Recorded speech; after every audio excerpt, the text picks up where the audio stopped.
ఇనీషియల్గా డ్రైలో ఉంది కాబట్టి పంప్ ఆన్ అయింది. ఇది ఉంది కదా, ఇది వాటర్లో ఎట్లా డిప్ చేయాలి.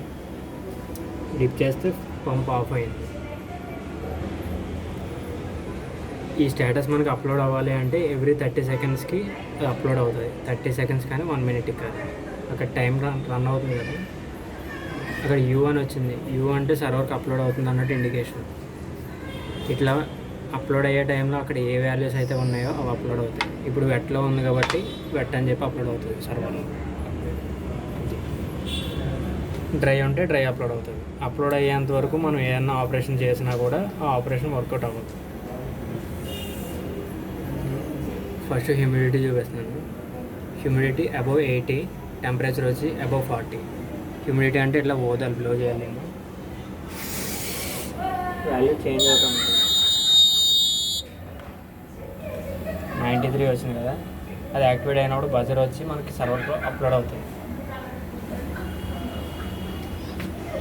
ఇంకోటి టెంపరేచర్.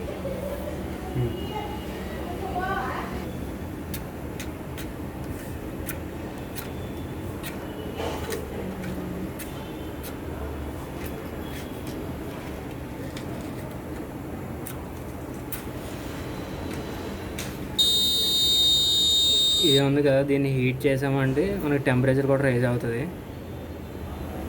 ఈ కేసింగ్ కొంచెం దూరంగా పెట్టాలి, ఇలా లేదంటే మొత్తం కరిగిపోతుంది.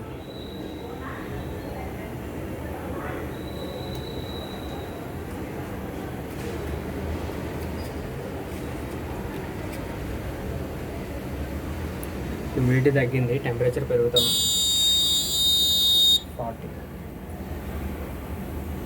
40 అంటే సర్వర్కి అప్లోడ్ అవుతుంది. ఇది హీట్ చేసేటప్పుడు మాత్రం ఇది కొంచెం దూరంగానే పెట్టాలి. దగ్గరగా పెట్టామంటే కేసింగ్ మొత్తం కరిగిపోతుంది. ఇప్పుడు మనం ఆ డేటా మొత్తం చూడాలంటే మనకు ఒక యూఆర్ఎల్ ఉంటుంది. క్రోమ్లోకి వెళ్ళి ప్రాజెక్ట్స్ ఫ్యాక్టరీ సర్వర్.in, ఇది యూఆర్ఎల్. ఇది ఓపెన్ చేస్తే ఇట్లా క్రెడెన్షియల్స్ వస్తాయి. User name, password. User name వచ్చి IoT627, పాస్వర్డ్ కూడా సేమ్, అన్ని స్మాల్ లెటర్స్ ఇవి.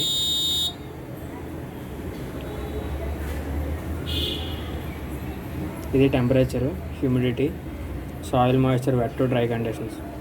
స్టార్టింగ్లో వెట్ అయింది కదా, మిగతా అన్ని కండిషన్స్ డ్రై అయ్యి.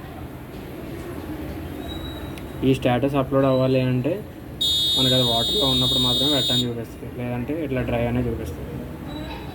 ఎవ్రీ టైం ఇవన్నీ అప్లోడ్ అయిపోతూ ఉంటాయి. ఇప్పుడు టెంపరేచర్ అప్లోడ్ అయినప్పుడు కూడా హ్యూమిడిటీ, డ్రై ఇది కూడా అప్లోడ్ అవుతుంది.